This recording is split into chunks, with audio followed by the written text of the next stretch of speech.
Okay, so just as a start, I'll just introduce myself. So there's probably a lot of people here who don't know me. My name's Sam. I joined this project 3 years ago. I came from Australia, and like Sven said, my role was to sort of take this from take the global heatflow database, which existed as a spreadsheet, and we wanted to take that and stick it into a proper relational database and get it into an online and interactive environment where people can, well, interact with it and hopefully contribute to it. Okay, so I usually cringe a little bit when I see people put word clouds in presentations, but we've had so many ideas and goals and things that we wanted to achieve with this portal, and I just couldn't think of any other way to really get that message across. But central to all these ideas and themes was this idea that we really wanted it to be community driven. So we wanted to go from this situation where we had a single person looking after the database and maintaining it to this online community where individuals can make contributions and they can submit data and receive feedback, and then try and get this all into some live kind of system where we can interact as a community and engage with each other and maybe try and collaborate and network and really push this idea of this being a product of the international community as a whole. And obviously we really wanted to focus on getting in some features that turn this from being more than just a simple data archive where you go and dump your data, but we want it to be a tool that you can use in your everyday life and in your research workflows where you can really interact and use it within your research applications, your personal research applications. Okay, so I realize this is probably not the most technical audience here. I don't know. We'll find out. Most people are probably interested more so in the heatflow side of things, but 90% of my work is done in this technical side of things. So I have to introduce the research data infrastructure that we've built and how we're getting this thing from, like we said, the spreadsheet format into this live and interactive environment. And there's a lot of things that go on behind the scenes that make that possible. So first and foremost, the application code base. This is where I spend 90% of my time. I rely on a web framework called Django, which is a Python-based framework.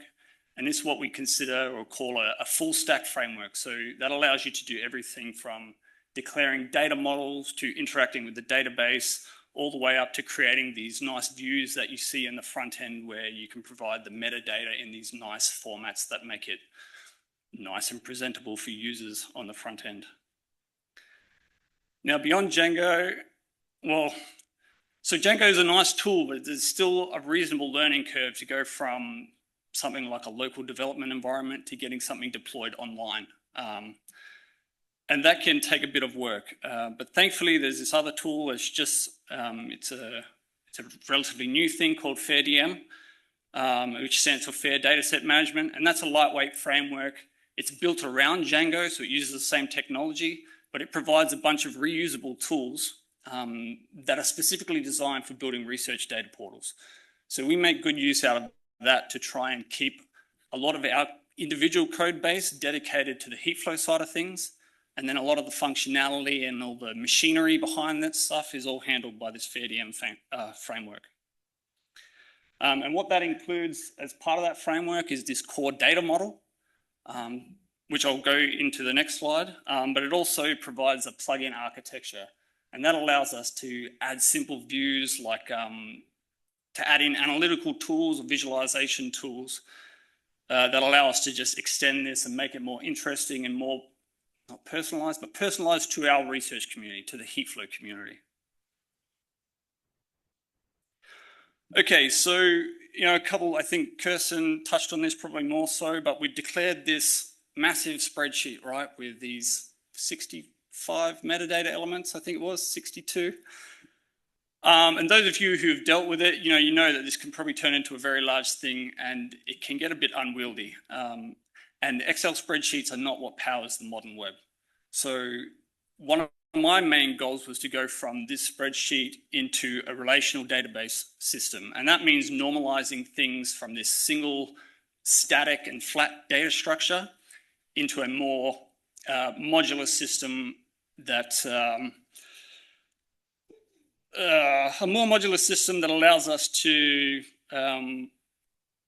like filter and query, and it just becomes more performant. And so I don't expect really anyone to understand this field mapping or anything. If you do, if you are interested in how I go about this, then I've tried to, actually the links aren't very good there because they're all but there's links to documentation on the portal itself, so you can always find that. Thank you, I'm getting the rambling message from Sven. Okay, so moving on, but there is a core thing here. So the FairDM provides this core data model, right? And this basically starts with a hierarchical system where you've got a project level metadata. Within a project, you can contain multiple data sets, which is our core sort of functionality within research data management. And then within each data set, you get samples and you get measurements. So it's a basic structure, but it's very easy for us to extend. Okay, so the code base itself, it's nice to deal with Python, from my point of view on a daily basis, but this small code base doesn't build a production environment. So we rely on a lot of other services behind the scenes that all go together to getting this thing live and online and exposed to the internet to the point where you can all interact with it. So first and foremost, we use PostgreSQL as our database, which is a very, I'm sure most people have probably heard of it, I hope, but it's a free and open source relational database, very well supported, very well documented. For performance reasons, we rely on this tool called Redis, which is a different type of database, but what that does is it caches things, it gives us nice high performance, and it also acts as a message broker for background tasks. So that might be things like calculating quality scores, or it might be things like creating database backups, or anything that takes a little bit more processing power we send to these background tasks. And that is all handled by this thing called Celery. And then last but not least, we use a tool called Traffic, which essentially handles whenever you make a web request to the server, it'll go to this thing called Traffic, and then that chooses the right service to send it to in the back end. And then last but not least, just a little bit about the deployment strategy, because this is important. There's a lot of database portals that get built. They're built by maybe a solo developer, and everything works well while you've got that developer there, but as soon as they're gone and all of their knowledge base is lost, and you've just got this code base, which might be bits and pieces that they put together from, some from here, some from there, then you can lose the functionality of that portal. So a lot of our deployment strategy was about getting this thing automated, getting a lot of the checks automated, getting the build and packaging automated, so that the next person who comes along is able to reproduce what we're doing and do it hopefully without too much issue. So part of that is making sure that all of our code is online, it's open source, and it's available on GitHub. There's a link on the portal that you can go and check that out if you're interested. And what we use on GitHub as well is we use these things called workflows or actions, and they help us automate the build process. And so that will eventually create these Docker images that are stored in the GitHub container registry. And within the code base, we include a Docker Compose file. If you're familiar with that, it basically just lists out all the services that we need to deploy this to a production environment. So if you're interested, you can check that out too. With regards to hosting and the actual technical infrastructure, everything is self-hosted here at GFZ. And so what that means is that none of your research data, none of your personal data is going through any of these sort of mega cloud-based services who claim that they're not doing anything with it, but who really knows, right? So we do everything in-house here. So your data is kept with us and it's distributed by us. And we manage that through a thing called Portainer, which is just a nice user interface for interacting with these kind of configuration files that are included. Okay, that's done with the technical side. I'm sorry to have to put you all through that. So now I'm going to get into the actual portal, and these are just demo videos. The portal's currently live now, so if you want to take a look at it, you're more than welcome to. We'll see how well the server handles it. But for now, we'll just go through a couple of these videos if I work out how to start them. Right. Okay, so this first video, I just want to demonstrate how it's kind of going to be if you're a new user investigating this portal for the first time. And so that home page, we try to just include these card-based views, which are going to get you to the things that you want and get you there fast. Now that portal view you just saw, I'm not going to spend any time. I just saw a lot of people's eyes light up because that's the thing they're looking for. But I'm going to leave that to my colleague to show you later. But what I really want to show is just a few of the other things that we're trying to drive this community aspect. And one of those things is the ability to create research projects and showcase research projects. So this example that's going through behind me, it's me trying to show that I've logged into this system as a new user, and I've found out that my colleague has actually uploaded a research project that I'm a part of, and they've put my name down there, and they've entered in all this metadata information. And I can see that it's all nicely displayed there. And I can just explore it. I can see my name there and my profile. So everything's been added. And if you go onto the portal, you'll eventually see it become more and more populated with data. And you might even notice that your own name has been added because this is a curated database and we are periodically going through and uploading our own data sets and uploading that metadata. So the point is that I've gone through in this and I've found this project and I've seen the metadata and I think, wow, this is a great tool. I want to get involved and I want to be part of this community, right? So I've gone, all right, I'm going to create my own project. But naturally, you need to log in for this. We need to authenticate you before you can start contributing. Which brings me to my next video. So I'm going to show you how to log in. So one of our focuses as well was integrations with this portal. Integrations with things like DataSite, with Orchid, and of course, GF said data services, which I'll get to later. But the first thing is the Orchid integration. And we do that through the login system. And we strongly encourage you to log in through Orchid if you can, because you'll find that when we're entering data into this system and we're recording your data, we're recording your Orchid identifiers where possible. And doing that allows us to link, when you log in with your own Orchid and you authenticate properly, it allows us to link any information we've already got into the system to your new user profile. So as you can see, I've just logged in with Orchid. I've gone to my profile and I've seen that the project and the data set that I saw earlier that my colleague Sven had uploaded. He knows nothing about this fake project that I've set up. But that's all linked to my profile now. So if you've had years of working in heatflow and you found that all your data sets and stuff are already preloaded into our database, as soon as you log in, you're going to have all that associated with your profile. And then naturally, you can fill out things like your profile just to make it a little bit more of a community feel. And all of that stuff will just upload live. Well, not upload live, but it will reflect live in the database. I think that's the end of that video. Okay, so we've created our profile, and now we want to go back and try and create a project, right? So I've realized that, yes, Sven uploaded this other one, but he forgot to upload another project that we have, which is a bit more recent. So I'm going to go in and I'm going to enter that metadata because I want the heatflow community to know about this other project we're working on. So the initial creation process, super streamlined and very easy. All you have to do is enter a project name, set some visibility options if you want people to know about it. If you just want to use it as a storage system for your project metadata, then that's fine. You can set it to private if you want. But the purpose of this tool is to broadcast and showcase your work if you want to. So you can do things like uploading cover images to just make it a little bit more visually appealing to really catch the eye. You can add metadata, things such as abstracts, introductions, backgrounds, any of that sort of stuff.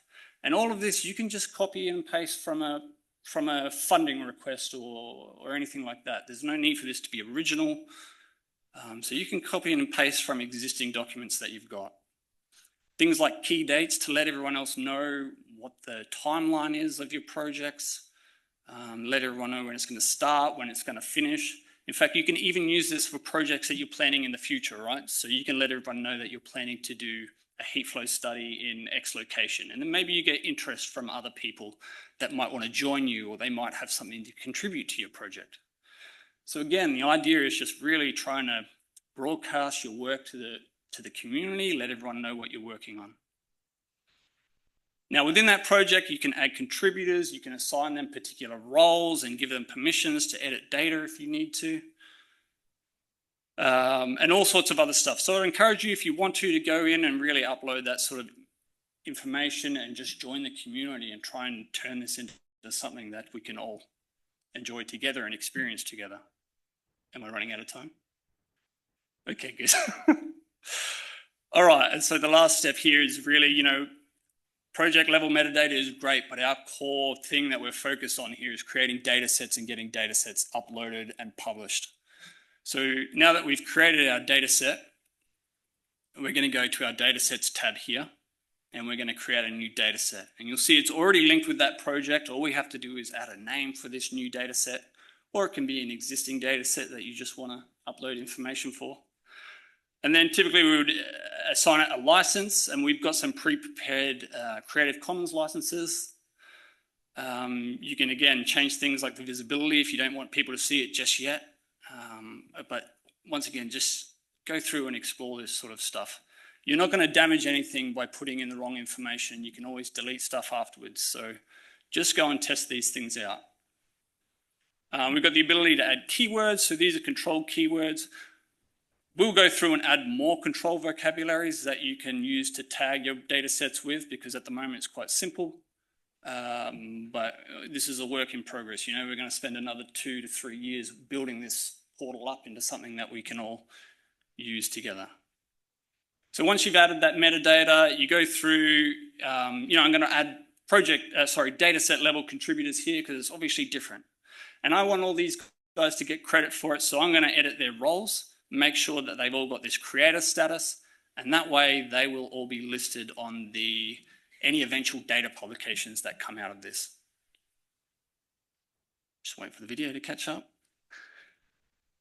And you can there's a number of roles here. All of these roles, all of these metadata descriptions that you can add, they're all aligned with the data site standards. And so that means that we can easily take this metadata that you're entering here, and we can just basically stick it straight into any data site compatible publishing system. And obviously we're encouraging people to use GFZ data services in that regard.